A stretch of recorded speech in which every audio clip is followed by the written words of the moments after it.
Good afternoon, everybody. It is 1 o'clock. Thank you for joining us on our provider webinar today. My name is Elizabeth Fiola. I'm with the Early Learning Coalition. As you know, I'm the Chief Program Officer here, but let's pause for a second and see if you can hear us. If you'll type in the chat box, if you can hear us and see our screen, you should see the agenda up on the screen. Thank you very much. I appreciate it. Thank you, everybody. I'm going to stop and let everybody in the room introduce themselves. Good afternoon. This is Marcelle Easter, the Business Information Director. Latricia Sims, Chief Operations Officer. Scott Stevenson, Quality Initiatives Director. Mary Brewster, Provider Relations. And this is Roseanne Fricks, your CEO here at the Coalition. And Deanna Johnson, our CFO, Chief Finance Officer, will be joining us momentarily and is going to be part of our agenda today. And if she hasn't joined us, we know that Cindy Brown from Congressman Webster's office will be joining us today as well. So we thank everybody for being on the call, and for those of you that I recently had the pleasure in talking with, thank you so much. Some of you will continue to get phone calls from me as we continue to finalize our 2018-2019 fiscal year reconciliation project. It is a slow process, and it is it's moving forward. It just takes a little bit of time. So thank you for your patience, and if I've sent you an email, appreciate a response. And for those of you, like I said, that haven't heard from me, either in writing or via email or phone call, you probably will have the pleasure over the next couple of weeks. I anticipate we'll be able to wrap this up within 2 to 3 weeks. So I thank you for your patience on that. And I understand we have our awesome partner, Department of Children and Families, who's on the call from DCF. We have Avita and Richard. Hi, Richard. Hi, Avita. Thank you so much for joining us today. We'll make sure that we give you an opportunity to talk for a few minutes as well. So I'll turn it back over to Elizabeth to start on the agenda. Thank you. Welcome again, everybody. And we have a packed agenda today, and we're going to be referencing back a couple of different emails that have gone out to you over the past week. So on Saturday, we sent an email with VPK guidance for this year. And last Thursday, we sent our COVID update number 37 out to everybody with just details. And we're going to talk about both of those things in a little bit. And right now, I'm going to turn it over to Scott because he's going to start us off with ELC update. Good afternoon, everyone. Just some quick updates for ELC. We wanted to let everyone know that beginning this week, the office hours of the Coalition, we are closed to the public. ELC staff are currently working remotely, so if you need to reach any of them, you're still able to do so. You can call the Coalition, ask for their extension, and it will still get to them. Now, if you're scheduled to pick up some supplies here at the Coalition, you can still do that. So I know many of you have contacted Susan Dewey to either get masks or other supplies. So that is still a go. You're still able to come here to pick those things up. The workroom.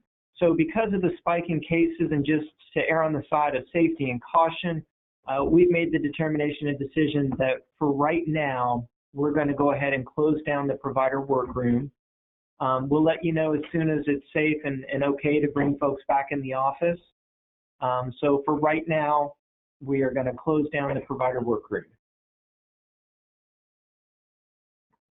The staff directory, that's just a piece that on the email with this agenda that was attached, and you'll see it on your screen as well. We sent out a new directory. So it's just an updated list of the Coalition employees, and you'll find at the bottom some helpful links. I know most of the providers use these links often. It's the portal, QPS, Blue Jeans, and Bright Beginnings.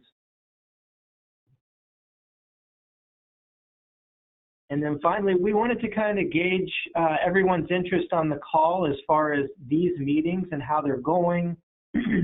I think that we feel like, of course, there's value added for everybody, but are we having them as often as we should? Can we move them to monthly?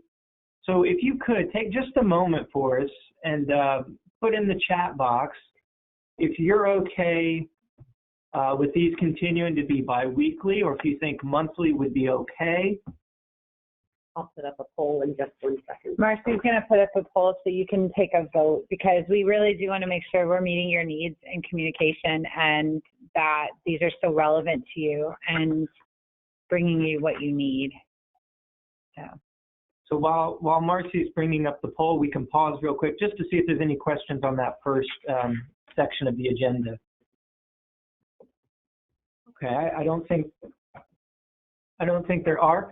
So we have our CFO, Deanna, is here in the office with us. So I'm going to turn it over to Deanna for some finance updates. Okay. One of the things that we wanted to talk about is regarding your provider reimbursement reports. We've had a lot of questions that have been coming in about how to find your reimbursement reports. Is that something you can bring on the screen? I don't know if that's something you can. No, I'm not prepared to do that. Okay. So if you go into your OEL portal, it's in the same place that you have your attendance area. So right under where you enter your attendance, you'll see another icon that says reimbursement detail. And if you just click on there, and you'll have an option to select your payment period. And when you click on the payment period, you want to select the current payment period. And that will give you the payment, the payment that will be for the current payment. So for example, for July payment period is actually for your June attendance. And that will match the payment that we paid you on July 21st. So and that will be everything that's in that report. And it will provide you all the detail by child, what billing group they were, if there's any adjustments. It will show you the ins and outs and by the billing groups. It tells you the parent copays, if there was any parent copays, and all the details. And then if you ever have any questions about about any of the activities on there, all you have to do is send an email to efsmod@elc-marion.org, and then somebody from the team can get back with you about any questions that you have on those reports. Who should they contact for that? You need to send an email to EFSMod if you have any questions regarding the provider reimbursement reports. And Deanna, I shared with the providers on the call that at our next meeting, we'll be in a position to have the information up and walk them through it so they know how to read what they're looking at.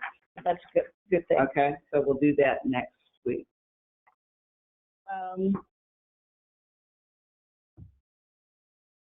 Also, for those who have not submitted your VPK verification forms, your deadline is to submit those this Friday. We are releasing those payments on a weekly basis. So if you have already submitted them, if you submitted them last week, you'll see that you've already received your payment. Everybody who has returned them in this week, those payments will be released, and you will have that payment in your account on this Friday. And so those will go out. The ESS bonuses will also be going out this week, and we anticipate those being in your account on Thursday of this week. So be on the lookout for those payments. So I know I've had several questions regarding those payments. So be on the lookout on your bank. Look in your banks on Thursday for those payments. Is there any other questions? Let's stop and see if there's any questions in the chat box. None at this point. Are there any questions at all that we need to address? Wow, awesome. All right, so we're going to move on our agenda to school readiness updates. Most of this you probably already know. We just want to reiterate it and have the opportunity for you to ask questions if you have any. So we have verified that parent co-payments are going to be extended to August 31st. So that means that you are going to continue the way you have been with only collecting your differentials from school readiness parents, and that includes your first responder families. So this is a decision being made monthly at this time. So as we learn this, we will definitely keep you in the loop as soon as we possibly know. first responder. So this program continues on. We are taking our last new application this Friday. So new applications can only be accepted through July 31st. Anything after that, we will not be accepting at this time for that program. However, that being said, those that are currently on the program have been extended. And I'm looking at Latricia. I'm gonna kind of ask her if she wants to add anything about the renewed referrals. No, none other than we have just started sending out the childcare authorizations for the month of August. So those of you that have your first responder, essential medical personnel enrolled, we are still enrolling new families today. We still have, we're getting anywhere between 10 and 15 inquiries probably a day about how to apply. Now, whether they follow through and apply after they talk to us, that's different, but we are still enrolling new families through Friday. So we're taking new applications through Friday, July 31st. So Latricia is working with her team very diligently on getting those renewed referrals back from employers. Let me stop for a second and see if there's any questions on that. Do we have any questions so far? Well, we have a happy birthday, Latricia. Oh, yeah. We didn't even say anything, but it is Trisha's birthday. We do have a couple of questions, not necessarily, two of them are not in regards to this.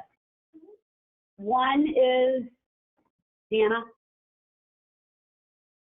I had to resubmit attendance. When will my finalization for VPK be posted in Blue Jeans? So if you had a reclaim, we have to redo your verification. Excuse me. We will have to redo your verification reports after we process your attendance, which will happen with your July, when we process the July attendances. So unfortunately, that will not occur until August. So unfortunately, we will have to wait until August to reconfirm. Roseanne, this question will be for you. Has everybody been closed out for 18-19? No, that's why some of you have not heard from me. We're still in that process. It's a very time-consuming, lengthy process. So we are still working on providers, and what's happening is I'm trying to get to everybody as the information is being finalized so that it's not an onslaught for you all or for us. So no, everyone has not been closed out. So I appreciate your patience as we work on these. The next one is I noticed some of the first responders' eligibility forms says enrollment ends 8/11/20. I know the program has been extended and want to know if we need to do anything else on our part to extend beyond this date. No, not at this time. As I stated before, childcare applications will be sent out or have been sent out to employers. We're just waiting for them to be returned, and then we will be contacting providers with the update.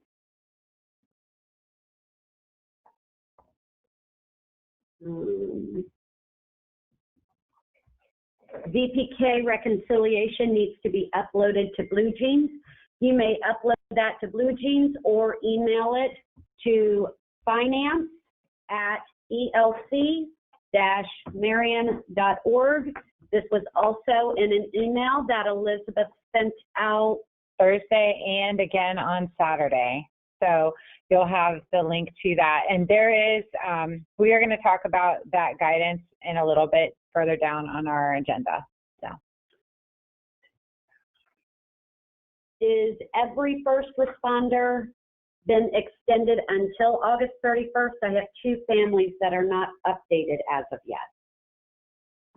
We're still collecting back updated referrals from employers. Now, if a family did not update their application online, if they didn't upload the documents that we requested of them, it is possible that they were terminated from the program. So it's not universal that everybody is renewed.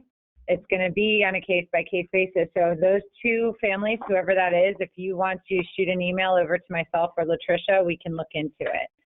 And we just saw that Congressman Webster's representative Cindy Brown joined us, so welcome. We're glad you can make it on for a little bit. Any other questions? We've got a couple. Okay.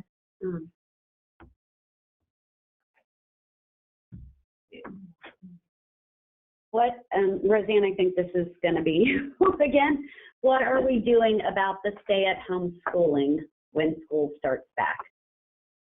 That's where the school-age kids are going to go to childcare because they're doing online. I don't know that we've received any additional information or guidance on that. Again, each of you as a business owner are free to make decisions as you see fit and appropriate. We haven't received anything further from the Department of Education Office of Early Learning if there's anything that we're supposed to be doing on that. And we have calls with them weekly. I can add. We have more information. I can add a little bit to that. So this has been discussed a lot, and what you're referring to, if we can kind of just put it back out to you to make sure we're clear on what you're asking, is if you keep a child that's a school age or full-time during the day, when they have the opportunity to go to school, are you going to get paid full-time for it? That's the question that's kind of been up in the air. While these kids are attending virtual school, if they do that from your site, do you get paid full-time for it? And so some of the discussion last Friday that we had on the ED call, there was a brief mention about it, that they're looking into it, but typically it's based on the child's eligibility. If the child is eligible for full-time care with you, then you would get full-time payment. If the child is only eligible for part-time care, then you would get part-time care. Will we have to change their box from part-time to full-time? We don't have the answer to that. So as we get more information, I would just say stay tuned for that. Hopefully, the closer we get to schools opening up and going through this next set of new circumstances for us, our new normals, we'll get some more clarification as we move forward. So just be patient. Mary brought up a question that we'll keep on our radar as well, but it'll be something we look at and keep on the front line so that we can give you an answer to that, because there is not a final answer to that right now. I have to terminate a few first responder students on 8/6. Besides using the end enrollment button in the portal, do I need to complete any other information or do anything else with you or the parent? Can you have that provider reach out to me? Okay, please. We want to make sure that you are terminating when appropriately. Let's say that if you are keeping these families on, or if they're moving out of the area or some reason like that you're terminating, then that is perfectly fine. You would definitely withdraw. But if they are eligible to stay on and you're just not sure because their end date says 8/6, and we want to make sure that we walk you through the proper procedure. So if whoever that is, if you could shoot Latricia Sims, lsims@elc-marion.org, an email, and she can research those a little bit for you.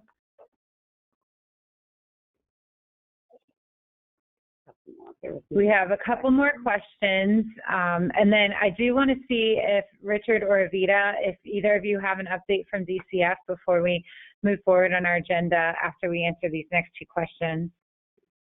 Can parents have their child do VPK again this year if they completed it current year? No, I'm sorry, VPK is a one-time enrollment. There are extenuating circumstances for certain students, but we would have to look at individual circumstances. So if you have a child, but it wouldn't be like a whole classroom can re-enroll this year. Can VPK instruction take place virtually? No, not at this time. There is no platform for a virtual VPK. Can a 5-year-old student opt out of kindergarten and attend VPK if they have not enrolled in a VPK class before? Yes, that is an option. Depending on when the student turned 5, we can look at that. Let's look at that again as an individual situation, but yes, that is an option. Okay. Is OEL going to update certificates for SR children that they're extending their termination date? The answer to that question at this time is no. They will not be updating the certificates. They are trying to do that for the future, but they're trying to get other pieces of the portal up and working first, or more reliably. So that has not been a high priority for them, but they do know future-wise they do want to have that done. Okay, is Marion County going to change their mask mandate? To our knowledge right now, based on what we heard from the county commission, is there is not a mask mandate in the county. However, individual businesses, as you have seen, have decided to make masks and face coverings mandatory for entering their business, and that's a business choice, but there is not a mask mandate for Marion County, to our knowledge, today. I say it like that because, as you know, these things change very rapidly. Okay, we have a couple more, but do you want to take some and then we can come back? Yeah, I want to see if Richard Forrester or Avita Rosa would like to speak on, have any update for DCF. If you don't, that's okay too. We know we're putting you on the spot. We just want to make sure you have the opportunity to talk if you would like to. Richard.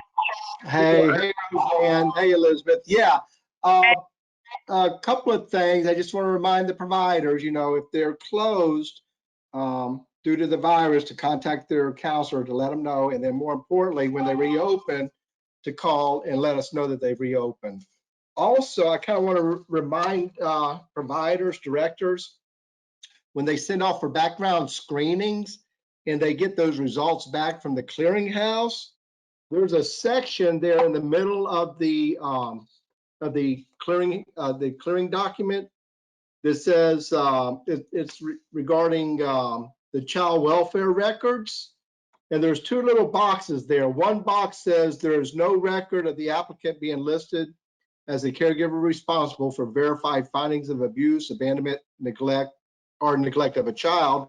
And there's another box that says the individual may request additional information pursuant to 39.202 of the Florida statutes.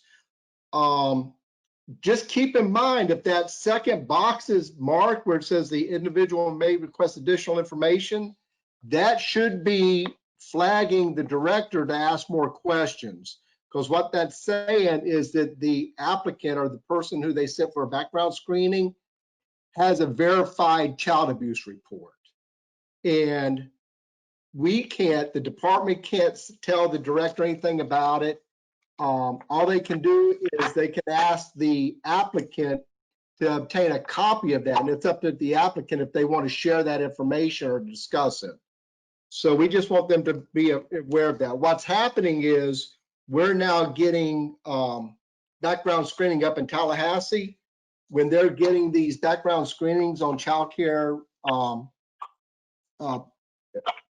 employees, they're letting us know that that these employees have verified reports, and they're wanting us to contact the providers. We can't tell them a whole lot of information. All we can tell them is, hey, you've got an applicant who's applied and done background screening. You may want to ask more information of them.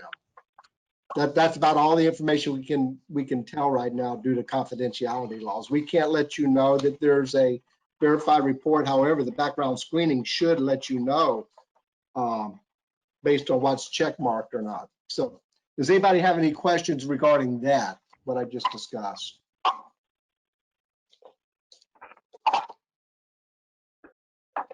We're looking right now to see if there's any questions. Thank you for that update. Yeah, you're welcome. Are teachers required to wear masks? We don't enforce that. DCF does not enforce that. That's not one of our standards that we monitor. However, they're going to want to follow. We recommend that they follow the CDC guidelines, and they need to also check with their local county or city ordinances to see if they have a mandate regarding retail. Do you have any updates on the 45-hour exam? We did. We had a conference call this morning, and Avita may also want to chime in on that. It looks like we're going to be allowing 120 hours to be completed virtually for the training. I think there's how many hours is there total?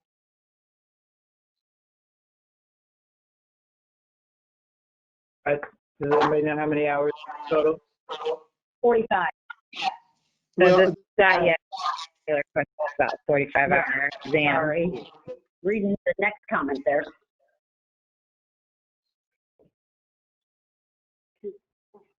All right. Well, thank you so much. We appreciate that, Richard. We're going to put you back on mute. Okay, thanks. Thank you. So the next thing on our agenda under the school readiness update is talking about TS Gold. TS Gold is the platform that we use to complete our child assessments. We have a handful of providers that are school readiness contracted with us that have chosen to participate and qualify to receive the differential for conducting the child assessments. Right now, I'm in the process of updating our TS Gold subscription, so you will not be able to get into your account today. However, this time next week, you should be able to access everything. It'll be all refreshed for you. You can add your new kids. And the checkpoints, we'll be sending some information out about your checkpoints for TS Gold. We're also the differentials from 1920 for TS Gold. The class assessment? No. The child assessment. Child assessments. I'm putting Deanna on the spot because I remember us talking about this. They're in the process of getting The child assessment for the ones that have not been processed are being processed with the July attendance. Yeah. Just FYI for the couple, that only impacts a couple of you. That only impacts a couple of you. And we're dealing with so many fiscal years right now. We're dealing with 18-19, 19-20, 20-21, you know, and we're planning 21-22 in some instances. So bear with us. We will eventually pause and breathe. But hopefully you will breathe with us. So that was just a little update on TS Gold. I'm going to turn it back over to Scott. All right. For ASQs, we just wanted to send another reminder. We mentioned this a couple weeks ago on our call as well. But as of July 1st, the ASQs, these are no longer waived. These are now a requirement again as of July 1. And this does include first responder children. So across the board, these need to be done for your new enrollments and the annual requirement as well. And as always, VidMary Cuevas, our inclusion and ASQ specialist, will continue to send out message to you in blue jeans for your 45-day reminders. So, and again, as always, if you have any questions about ASQs, we do ask that you contact VidMary. And her information is on the staff directory that you now have. So that was it for ASQs, just a reminder to please keep up with those. So we wanted to give you a brief update as well on the school readiness contracts for 2021. What we are starting to do, for some of those, we are able to initiate now, and some of them we're not. And it's really dependent upon whether or not you've had a class observation done, whether or not you're exempt, or whether or not you are a biennial provider. That's a lot. So there was about 25 providers earlier this year who did receive a class observation, and you know who you are. There was a time period really between December and March where those 25 providers got done. So we are able to go ahead and initiate your 2021 contracts. We plan to start that this week, as well as those providers who were exempt from having a class observation, or if you scored a 5.0 or higher on your 1920 class observation, because scoring 5 or higher would make you only required to have these done every other year. So those contracts we can initiate as well. So be on the lookout for that, basically. That is a lot. That was a mouthful. When I initiate contracts, I think it asks me twice, or there's 2 places to check, so notifications are sent. So you will be getting email notifications the moment those are initiated. I can tell all the others, for those of you who fall into the other bucket of not having or not being a part of one of those 3 things, your contracts will be initiated after your class observations have been done. So at this time, those are no longer waived, but we've made the decision, again, because of safety for our staff, for your staff, for everybody, to hold off on class observations for now until we at least see a change maybe in the COVID situation. Hopefully soon. Hopefully soon, yes. So why don't we pause for a second, see if we have any additional questions we can answer. Hold on to the next section when we get into VPK. There's a couple of additional questions on here for Richard about updates on, is there any updates on childcare approval? You want to unmute him? Yeah, I'm going to go ahead and unmute him. Richard, hopefully you're still with us and we can unmute you. Yeah, I'm still here. What was the question again? It says, is there any updates for childcare approval? Childcare approvals? I'm not following.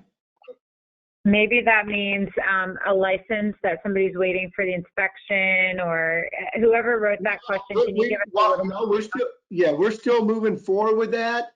If for some reason they're pretty much through with their packet, they've got everything complete, and say they're still waiting on a fire inspection, they can't get it accomplished because the fire marshal's backlogged, and they can, provide us proof that they've tried to get it, we can go ahead and issue a provisional license initially. So there are circumstances like that where provisionals can be granted due to everything that's going on. So tell them to go ahead and, submit those initial packets, and we can look at it from there. I'm also trying to get clarification on that 120 hours I was talking about.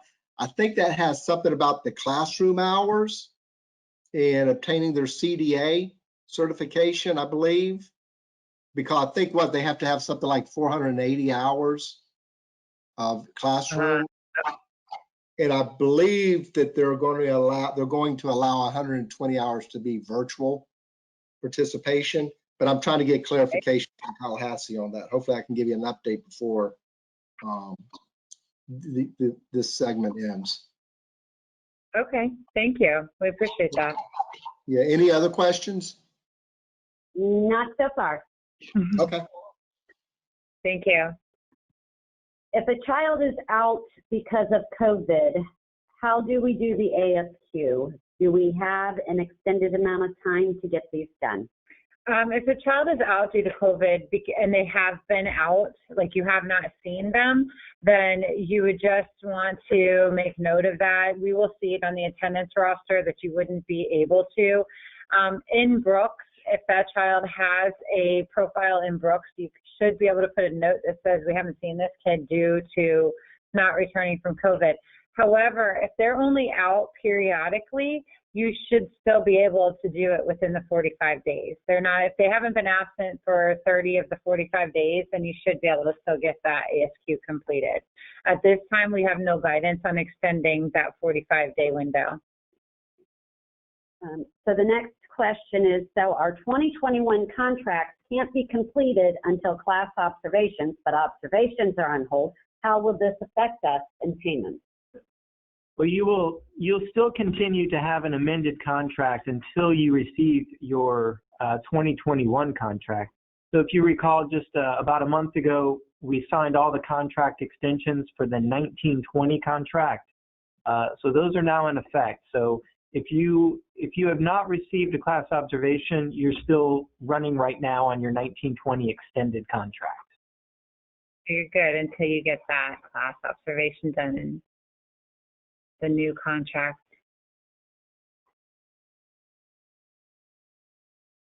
Bear with us, we're just looking to see what other questions are out there right now. Just clarifying that for first responder children, we do need to do ASQ. Yes.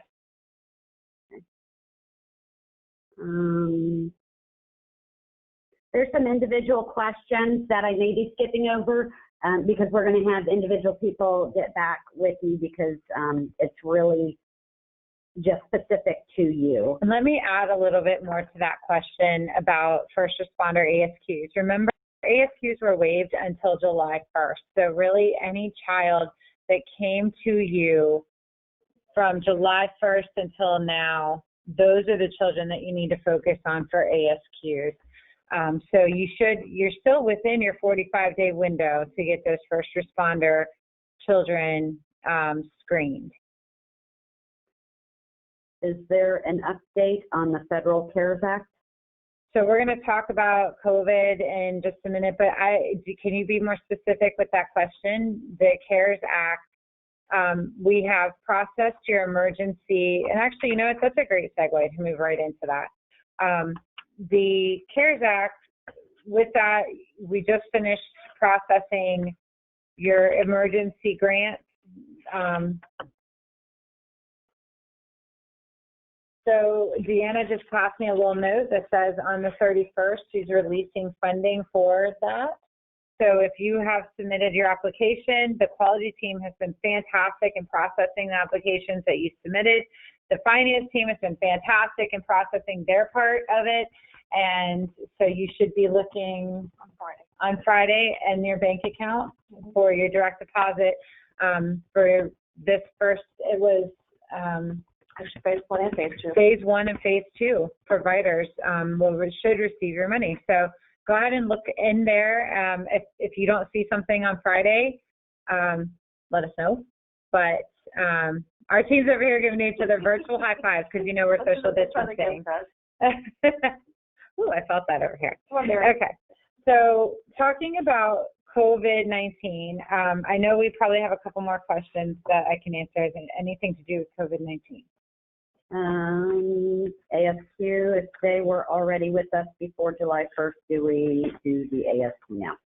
If you want to do the ASQ and you feel like that child, because the other thing is we don't want those exceptions to hinder a child from receiving additional services if they need them. If you feel like a child may potentially have a red flag in their development or you want to do the ASQ or the parent is asking you to, please feel free to, but you only need to do it for children that were enrolled on or after July 1st.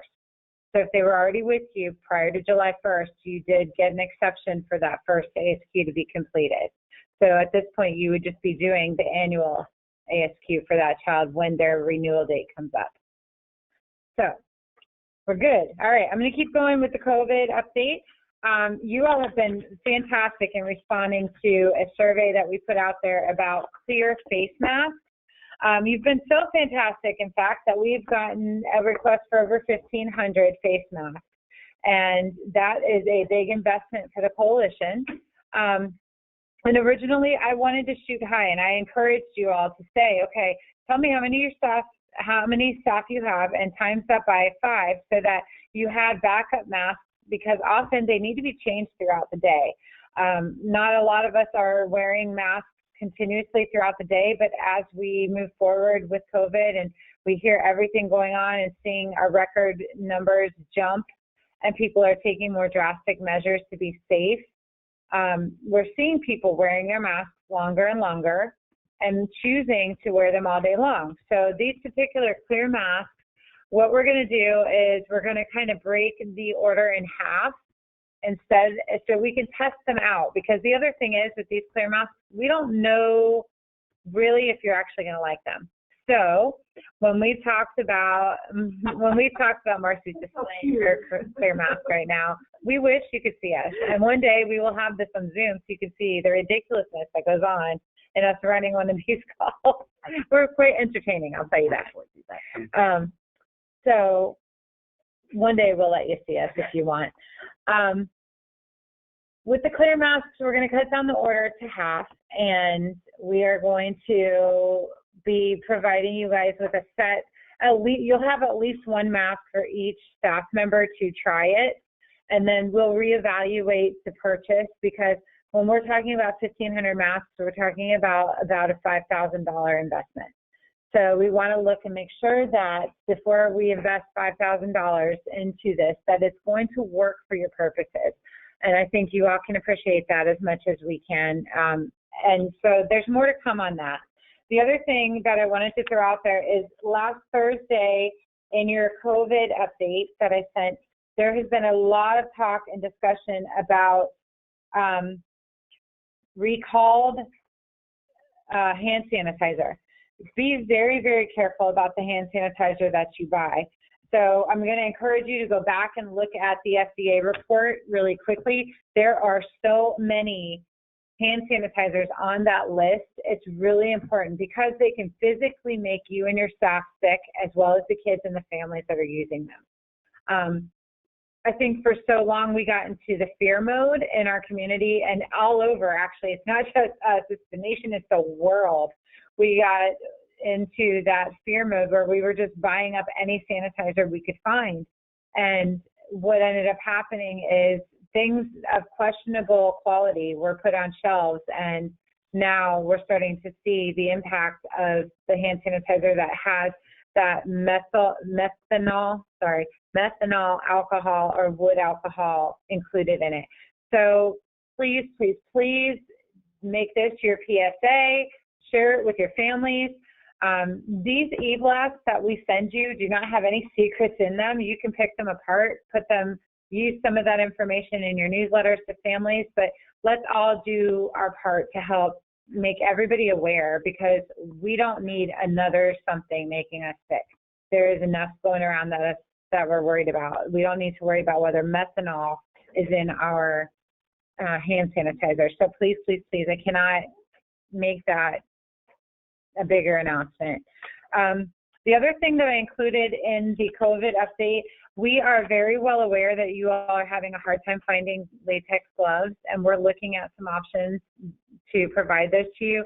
We did recently have paper towels, and we still have face masks. The cloth face masks we still have. Susan Dewey, her email does work now, yay.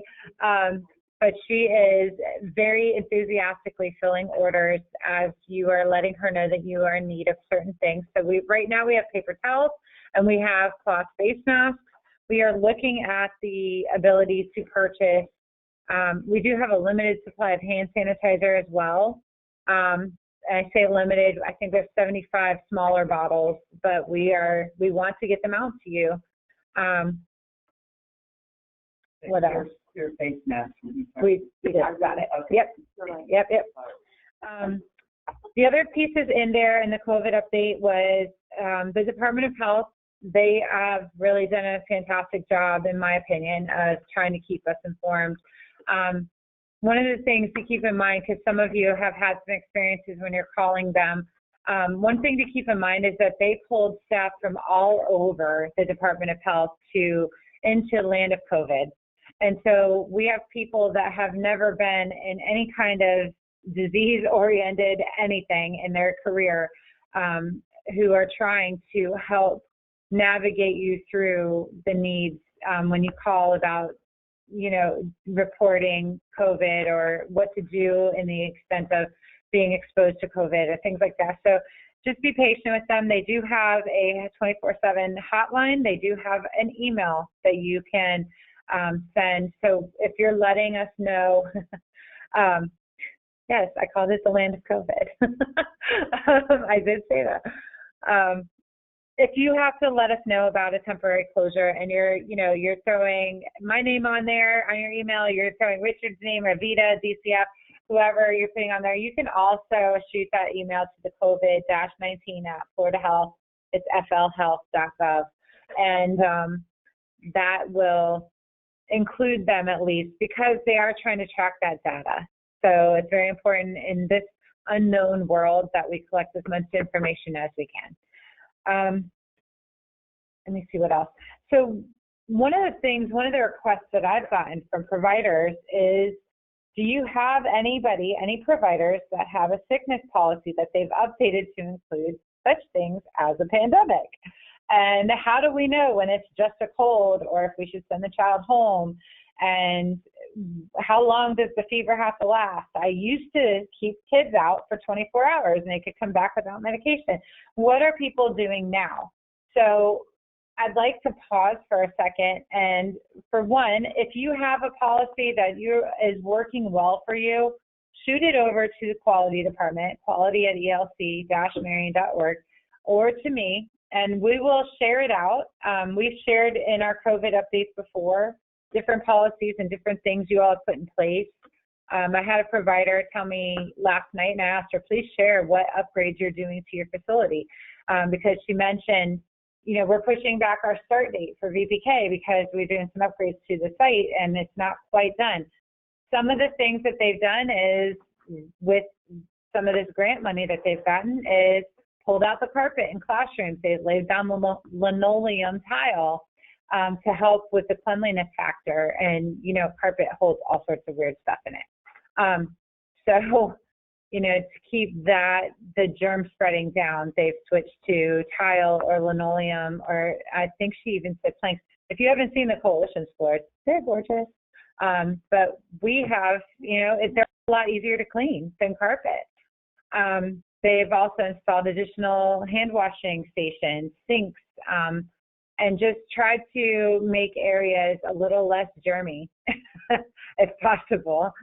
So those are just some examples. And then the other thing that's in this, update is talking about commercial cleaning and disinfecting services. We've had quite a few providers that have had parents, because you're serving all of us essential workers, you're serving our kids, and we're being exposed, and our medical professionals are being exposed to COVID. So what happens when that happens? If you need to close your doors and you need to hire a commercial person to come clean, the Coalition, we cannot recommend anybody, and we cannot tell you they're the greatest or anything. So we try to be very open. These Blue Ribbon Cleaning Company, Heavenly Housekeeping, and Surfro are three that providers have actually come back to us and said, this is who I've used for deep cleaning. They've done great. The Coalition, we've also done some deep cleaning here with our own cleaning company. So if you need help, guidance on finding somebody that can do that for you, let us know. We'll be happy to help with that. The other thing, you all are being looked at from a community standpoint, and I want to say this out of just giving you tons of kudos, and to the point where on Saturday night, the Coalition staff were passing around Facebook messages privately behind the scenes, because we watch Facebook, we do. We love to stay in tune with the front lines and what you guys are talking about with your peers and across not only Marion County, but the state of Florida and the nation. And a parent started a conversation on Facebook last weekend that said, how are you all handling the thought of going back to school and what's happening in childcare facilities? Because you all have never been closed. You have handled it. You've handled it beautifully. When providers have needed to close down for safety precautions and reasons, it's temporary, maybe for anywhere from a day to a month to, maybe 6 weeks, and then you're back open. And every single, this is the first time I've ever seen this, and our team can even say it, we're giggling over here. This is the first time I've ever seen not a single negative comment in a Facebook post. It was all about how fantastic you guys are. It was a combination of parents and VPK teachers and directors.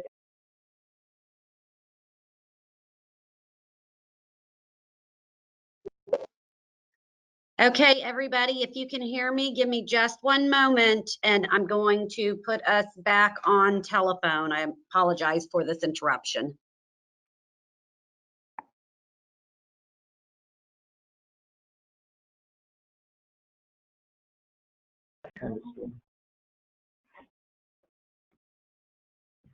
Are we back? Yes, we are. Welcome back, everybody. That was my very best pageant award-winning speech, and it got cut off. So I think that was basically, to round it up, I would like to thank all of you guys from the bottom of our ELC heart, because you have set an example in our community for how this should be done. So kudos to you. Let me see if I'm going to look at Marcy and see if we have any questions before we go out of COVID land and into VPK world. I'd be interested in if sites have had to close, what their cleaning procedure was, how long did they close for, and did they make their teachers get tested? Okay, so I can answer that question because you all have been extremely vocal with me as our kind of COVID representative, if you will.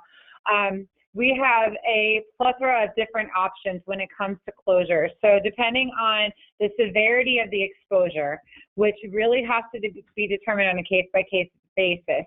If it was so we have some instances where it's a parent of a child has been exposed and has come back positive. Those sites are typically closing for a day just to deep clean. So their procedure is that they're deep cleaning the classroom as well as the entire facility, because you just don't know.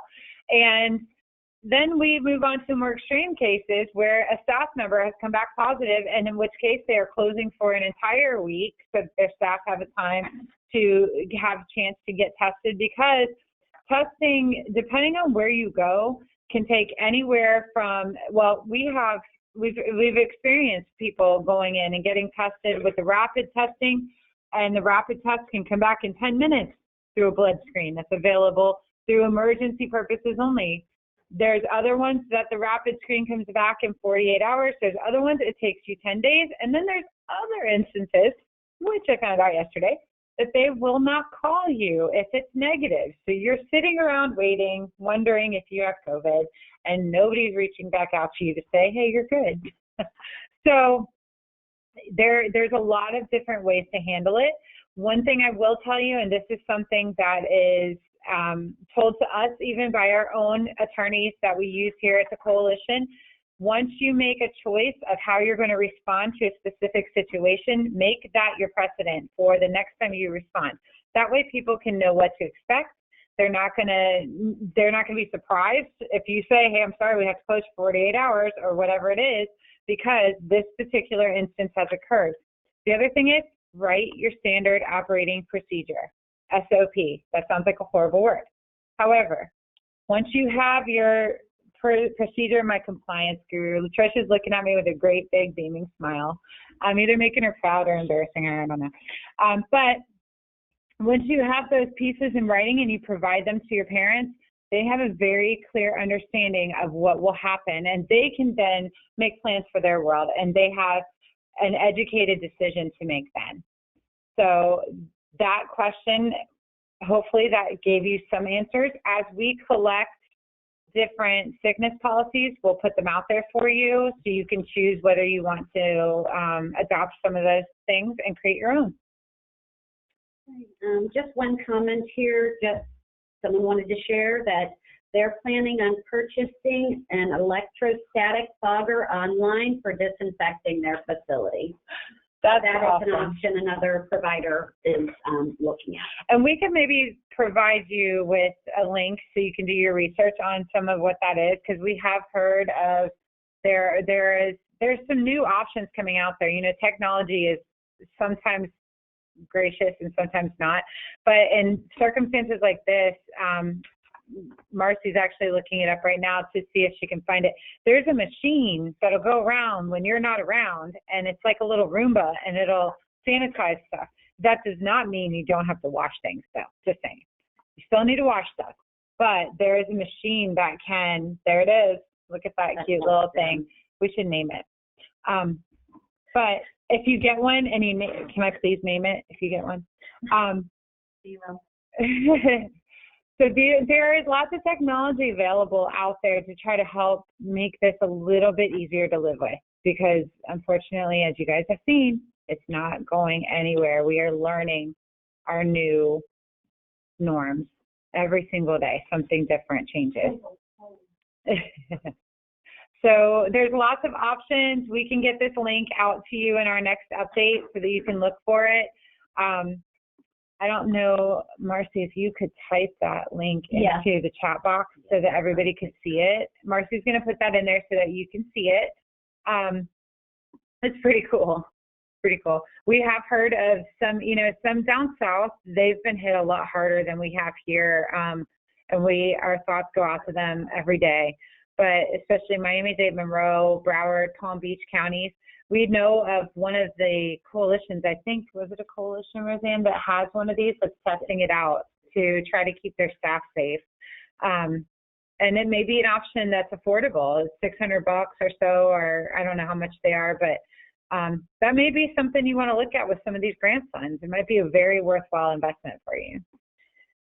Let's look at the questions and see if there's any more.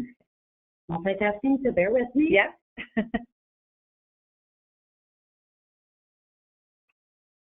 We have purchased three battery operated sanitizers and 3 foggers. That's another comment. Awesome. If you have that information on where you, feel free to share that with me, because I'll put it in my next blast, and that way people know where to get it and what they're getting, because those investments are well worth it typically. Okay, we're good to go. All right, we're going to move on from COVID land to VPK world. On Saturday, we, as you know by now, we have done things a little bit differently this year, like all of 2020, completely different. One of the things that we did is usually we will do a VPK orientation, and we opted not to this year for a couple of reasons. One, the contract hasn't changed. The second reason, sheer time. We needed to make sure that you had your contract for VPK done in a timely fashion so that you weren't missing anything, and we were in a place where you could start your VPK program when you choose to. 99% of you were choosing to start VPK on August 10th when the original school year was going to start. You still can do that. Now, it is your option to change your calendar. And in your update that we sent out on Saturday, there is all sorts of different information in there. And I hope that you'll take that email, print it out, put it somewhere where you can kind of go back to it and say, oh yeah, that's what we're supposed to do for that. So just to kind of rehash that guidance for you, if you choose to change your calendar, it will not be one of your 2 for the year. So our rules, our guidance says that you can only change your calendar twice in a program year. That starts once you actually start your program. So right now, you are still free to adjust your calendar.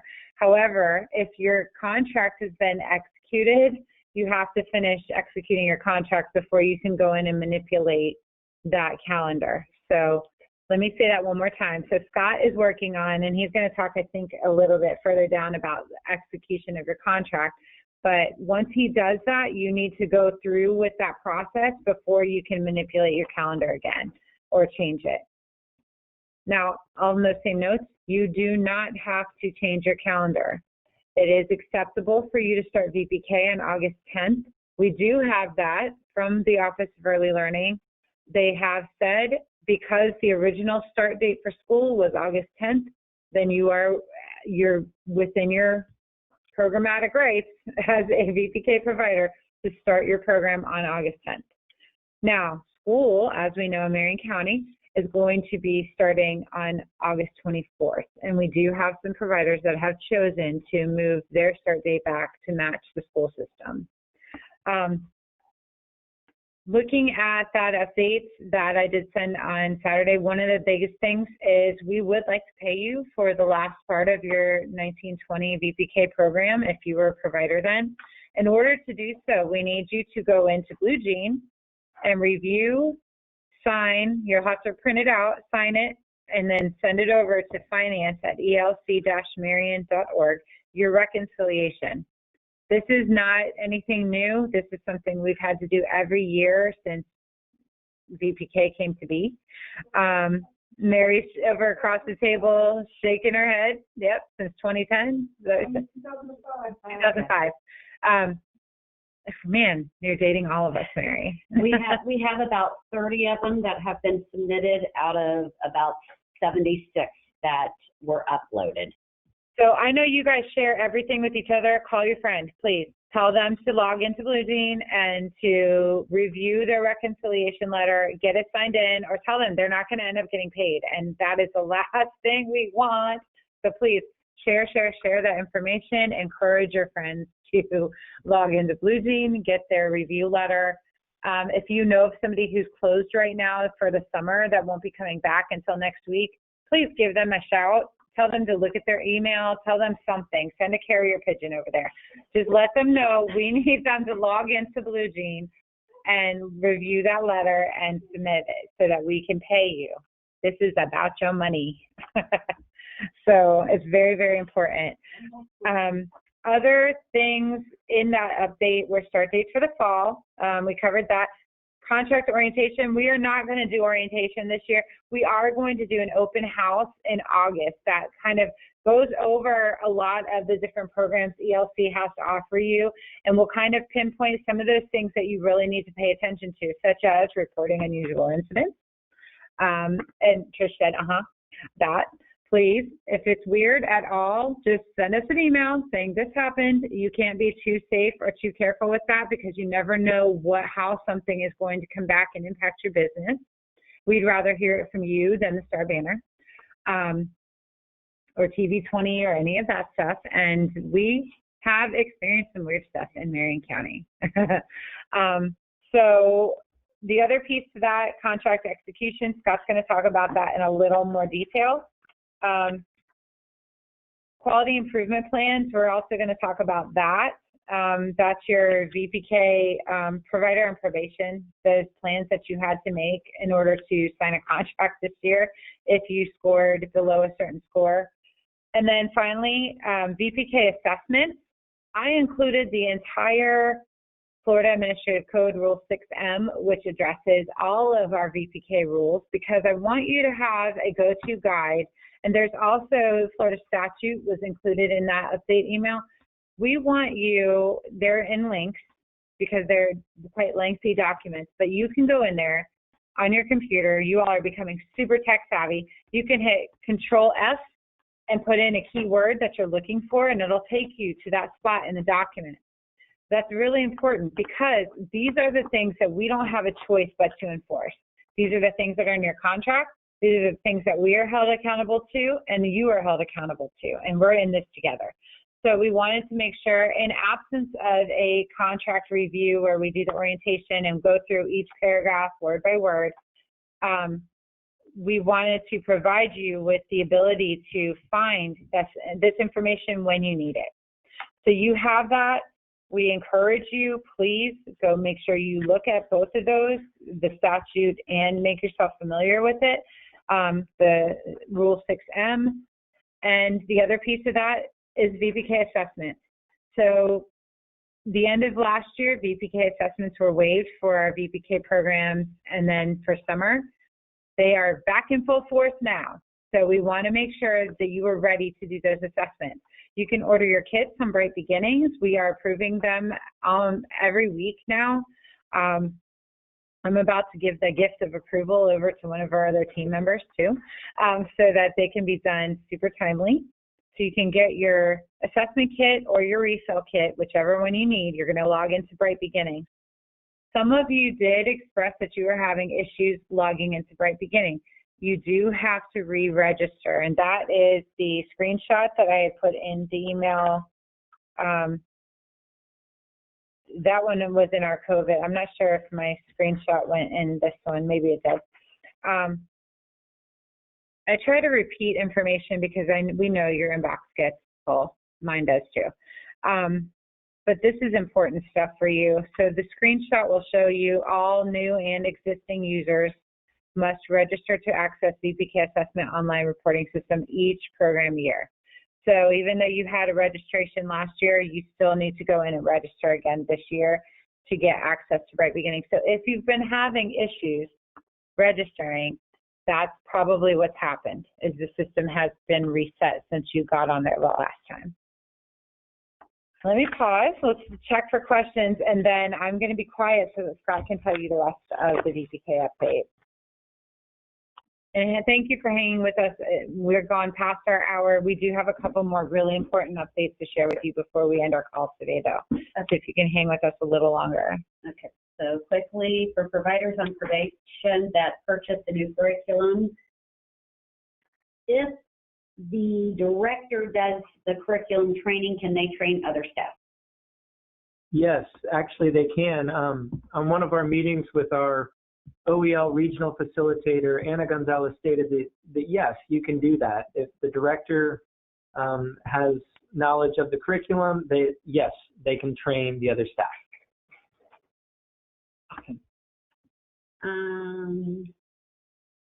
If after VPK starts, our center needs to close VPK due to COVID-19, will we be paid? So we don't have guidance on that yet.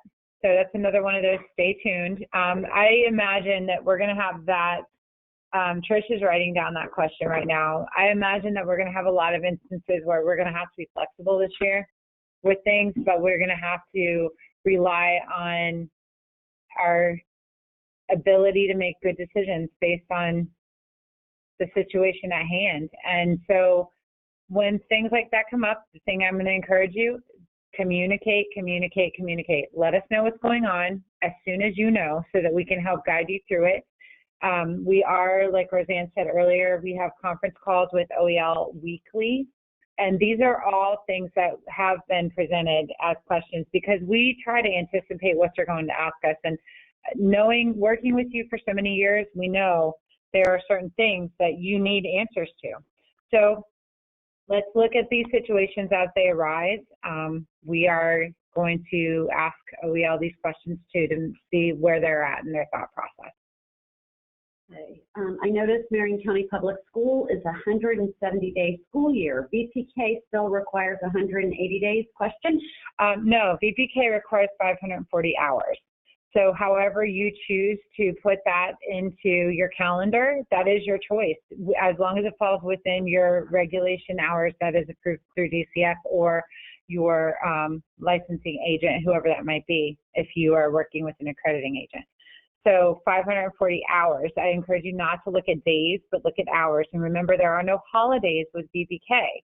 So with VPK, it's your classroom hours. You have to get in 540 hours prior to the start of the summer program, basically in May. Training reimbursement question. If you paid for a training in the last fiscal year, but the training was completed in this fiscal year, can we still claim it for reimbursement? Yes.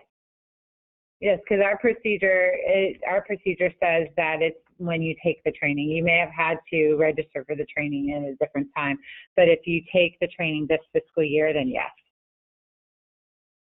Show's back to you. Show's back to you, Scott. I'll be brief. Just providers on probation for VPK, we just wanted to remind you to keep your eye on your target areas. Keep continuing to complete your improvement plans. I will say that every provider who's on an improvement plan, a member of the quality staff has been assigned to your center, and they will be reaching out to you more than anything just to provide some support to you. But also, one of the roles of the Coalition for Improvement Plans is that we have to monitor them. So for your two target areas, the person assigned to you in quality will be kind of walking you through that or helping you through that, and really just ensuring that the items you put on your improvement plan are going to be completed. So while you all still have plenty of time to get those improvement plans done, I'll say that quality should be reaching out to you in the next week or two, okay? And then as far as your contracts, we have this year for 2021, 68 VPK providers who want to continue to contract. Now, of those 68, we have about 3 or 4 whose applications are not done. So your contact for that at this point is Mary Brewster. I know we got a couple of them taken care of today, but those have got to be done by tomorrow at the latest. We've got to get the applications done and complete. So that leaves us 64 providers, and of those 64, those contracts have been initiated. So the rest of you are good to go. Now, of those 64, I looked in the portal today, and 40 of you have done your portion of the contract. So that leaves 24 of you who have an initiated contract, but still need to go in the portal and complete that. And remember, we can't, I'm sorry, Scott. I just want to, I really can't drive that point home more. What's going to happen is if your profile isn't complete and Scott can't initiate your contract in time, you're not going to be able to start your program in time. So that's the bottom line. The longer you wait, the longer you have to open your program. So if you're good with that, then, don't make this a priority. But we want to encourage you to make it a priority to please complete that profile. And those of you who still have not completed that application, I sent you an email earlier today with high importance, and I think 3 of those folks have already done it, so that's great. But that still leaves about 4 of you who haven't done the application. If you're having trouble or need assistance, again, please call Mary Brewster here at the Coalition, and she can walk you through that and help. And if they've changed their mind, please call me. Yes, or in fact, we had a couple who've changed their mind. So if that's the case with you, if you could please let us know that ASAP and just shoot me that email, that would be fine. Other than that, I'm going to start for the contracts that have been completed. I am starting to review those. Those are in the review stage. And one thing I've noticed that will cause it to get kicked back to you for a correction is that some of the providers are putting their name on the space that asks for your title. So that's on the signature page. And so for title, they're looking for, owner, director, whatever it is that you go by, and not to put your name in that spot. So the first one I actually went to review, that was the case. So unfortunately, I have to kick it back. And when we're dealing with almost 70 providers here, if there's a lot of back and forth here, it's gonna take a lot of time to get these done. So that's one piece that can be avoided right off the bat. Just make sure that you put your title in there. And then I'm also finding, this is just an FYI, I'm finding that sometimes when I've initiated the contract, I don't know why, but it's showing that you're asking for advance payments when in fact you have not asked for advance payments. So there appears to be a glitch. So just know that I'm going to be reaching out to you as I review these contracts, and that may require us to have some back and forth communication until we can get these resolved.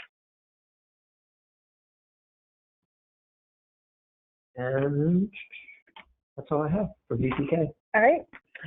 In the email yesterday, we had the professional development newsletter that our team, Tiffany and Lily, have put together for you. Hopefully you found some value to that and you're continuing to utilize that. We are in the process of putting together training. We're going on a more virtual platform this year for our professional development training. So stay tuned for more of that. And I don't know if Lily wants to talk about the winners of the survey. She is off mute if she wants to unmute herself as well. Okay. Lily, you are self-muted if you'd like to talk about this. There you go. Can you hear me? We can hear you. Go ahead. Hello. Hello. Well, I just want to tell you guys, Hey, thank you so much, you guys. It really means a lot to me and Tiffany and our quality department, the response that we got on our survey in the June professional development newsletter. And the winners for the raffle for that newsletter is Irma from Hobby Horse and Jessica Thompson from Happy Hearts. And I just want to say congratulations to you guys. They won these beautiful large books. One is Princess Baby, and the other one is Of the EIC. It's a letter written by Obama to his daughters. It's so beautiful. And I want you guys also to know that when you look in the July professional development newsletter, a lot of care and love was put into that. We listened to the responses on our survey, and there are more Corona resources there for you. There's a flow chart to help you decide where to go and how to do it. There's even CDC resources to find out what cleaning products are available that also meet the needs of disinfecting. We were listening to you guys when you were talking about educational teacher resources that were needed and places that you can buy supplies. So if you look just below the CDC, you'll see the child care provider supplies. Those are actual links that you can click on. And we gave you local, the Ocala Find Your Place. For those of you who are wanting to know places and things that you could do with your family, not only can you find coronavirus information there, but you can also find things that you can do around Ocala. Thank you so very much, all of that. Hey, Lily, this is Roseanne. Can you hear me okay? Yes, ma'am. Okay. Could you check out the links for me? Because I was having a little bit of a challenge. Now, it was early this morning when I was looking at the newsletter. But check out the links and make sure that you and Tiffany don't have to do anything on that for us, okay? Yes, ma'am. Thank you. Yeah. So we'll look, sometimes when we convert our newsletters from Word documents over to PDF, our links don't always follow suit. So in some instances, you may have to copy and paste it into your browser, but we'll look at that and have Lily and Tiffany check it out and make sure the links are working, and we'll resend it out to you. So more to come on professional development. I'm going to touch base on the very last piece on our agenda, which is success stories. Who doesn't love something positive right now? We need to focus on the things that are working in our community, and you all are one of the hardest working things in our community right now. We have, the coalition has cribs and scanners available. Now, we have your choice. If you're serving infants, they are brand new, beautiful cribs with the casters on them. They meet all the safety requirements. And the other thing that we have are scanners, because we ask you to scan a lot of stuff. So we were able to purchase a quantity of both the cribs and the scanners. And what we're going to be doing is releasing out a template for success stories. And we want to hear about what you're doing with your school readiness, your inclusion, and your VPK students, and the things that are working for you. So we want to know about that school readiness family that, you know, the children might have come in just hungry and needing additional services or additional care, and the things that you did through the school readiness program and the fact that you got to connect with them. We want to hear about that, and we want pictures, and we want to brag about what you're doing, not just on social media, but we want to brag to Tallahassee, because those are the places where things and laws change, and we have a big opportunity to make an impact. So what you're going to see is a template for success stories coming out to you probably within the next week. And you're going to have your choice. And as a thank you for submitting a success story to us, we're going to let you have your choice of a crib if you're serving infants, or a scanner if you're in need of a scanner. So more to come on that. That's pretty exciting. That's something cool. We have been listening to you. We have been watching the things that you struggle with. We have been paying attention to the things that are not COVID related, just regular early childhood related, and trying to meet some of those needs. So as we come up with our template and we send it out to you, you'll be able to submit that kind of in the same fashion that you have done the grants with us. So how you did the application and you submitted it back to quality, or you had a specific staff member, that's the way we will do that. And we'll make arrangements for you to either pick up your crib or to bring your crib with one of our staff will deliver it. And of course, that template will come with a photo release, because we have to make sure that when you're taking these beautiful pictures that we have the availability to publish them out and reuse them again in a public manner without putting anybody's safety or confidentiality in jeopardy. More to come on that. Stay tuned. Our next meeting is scheduled for August 11th at 1 p.m.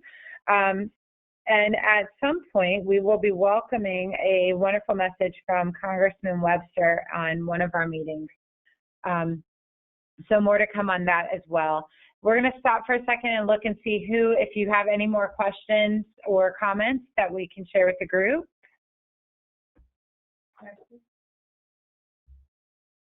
Give us just a second while we look over and see what questions we have.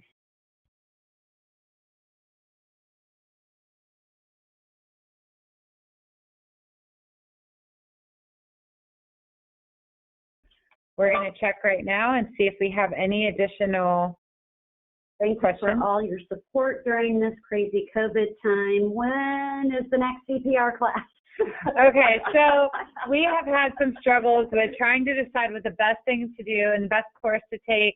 Pastor, if that's you, I'm sorry I haven't responded to your email. We've been looking at, but Pastor Delkiv had asked me the same question. We understand that that is a need for you. DCF does have some guidance on CPR, first aid that's virtual for renewals only. It does have to be accompanied with a test, though, a review. The trainer has to be able to see you do what you're doing and has to be able to confirm that you're able to perform CPR. So right now we have not scheduled any. I'm really hoping that by September we'll be able to offer our next one face-to-face. That'll be a hybrid course like we did before, where we have everybody social distanced. We can only accommodate 20 people. Everybody's 6 feet apart with masks on during the entire testing process. It's a 2-hour online course and a 2-hour face-to-face course that combines together to give you your first aid. So hang tight on that. I think we can ask Lily or Tiffany to do some research on VPK, or not VPK, I'm sorry, I'm still in VPK. CPR, one of those, yeah, an acronym, another one. So Lily and Tiffany, I would like to encourage you to come up with a list of virtual CPR that is available so we can blast that out to our providers to help meet that need. I just want to say that when you're thinking about cribs and scanners, these scanners are awesome. It's the same ones we use at our desk. They are awesome. Last and last and last. Yeah. So if you find yourself, if you're one of those providers, like we were like, when we were buying these, we were like, this provider needs one, and this provider needs one, and this provider needs one. And then we were like, but this provider needs a crib. So we have, both. And let me tell you, the awesome part about this is the value for each item is about the same. So quality costs money, and we know that. And quality cribs that meet the standards cost, and they're not always something that you can easily replace. But we have those or the scanners, and Mercy did her research on the scanners, and she knows her stuff. So remember, we've been looking at sign-in and out sheets for forever now. We need you to have a good way to upload those in a clear fashion. Yes, this call is being recorded. We do put it within 24 to 48 hours out on our YouTube channel, and Elizabeth has been sending those links out in her provider calls. Yes. If you don't subscribe to our YouTube, I mean, are you really watching YouTube at all? I mean, I just need all of you should subscribe to our YouTube channel for all this great, fantastic, entertaining comic relief. What other questions do we have? Anything? Nope. One more major announcement before we. Yes, last thing, and I skipped it because I don't think I wanted to talk about. I don't want to know that it's almost August already. Your attendance is coming up due. So the last major announcement, your due date for your July submission for attendance is August 5th by midnight. That's 3 business days into August. So you get a weekend this time. 2020 hasn't brought a lot of great things, but this is one of them. So you'll want to look at your attendance. If you had closures, we will get those over to our mod squad so that those can be entered. We had quite a few of you that had intermittent closures in July due to the increase in COVID. Marcy did not want to hear me say that. So more to come. You're going to do your attendance the same way you've been doing it. There is not a change this month. You're going to continue to enter those absences the way you have been. For emergency closures, you'll see the asterisk where the option to change the attendance should be. Please go back through your emails to make sure you have emailed Elizabeth and indicated if you have multiple sites, which site it's for, whether it is school readiness or VPK or both. These are things that will still, it's hard and it's difficult when you're putting in temporary closures when you have those little intricate details. So please be specific in your emails to Elizabeth with those. Thank you. It does have a big impact on how we're able to process your attendance and to do it accurately and correctly.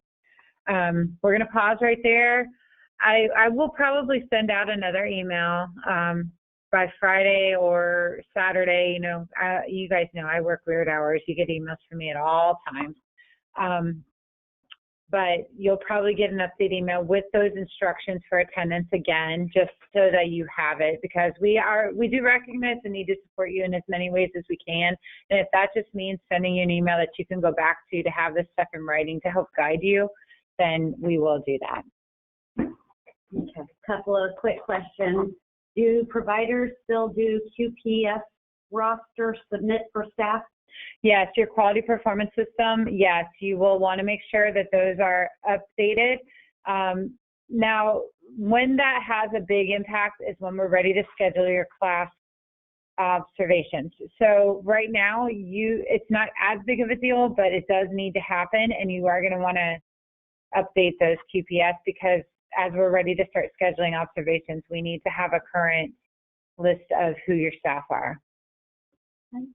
Do we still get paid in July if we did an emergency closure due to the virus? Yes, that went out in my COVID update last week. For the month, all the way through August, you're being paid for enrollment and not attendance. So that carries on still the same as it has been. VPK, if a student is absent due to COVID, will we be paid? Yes.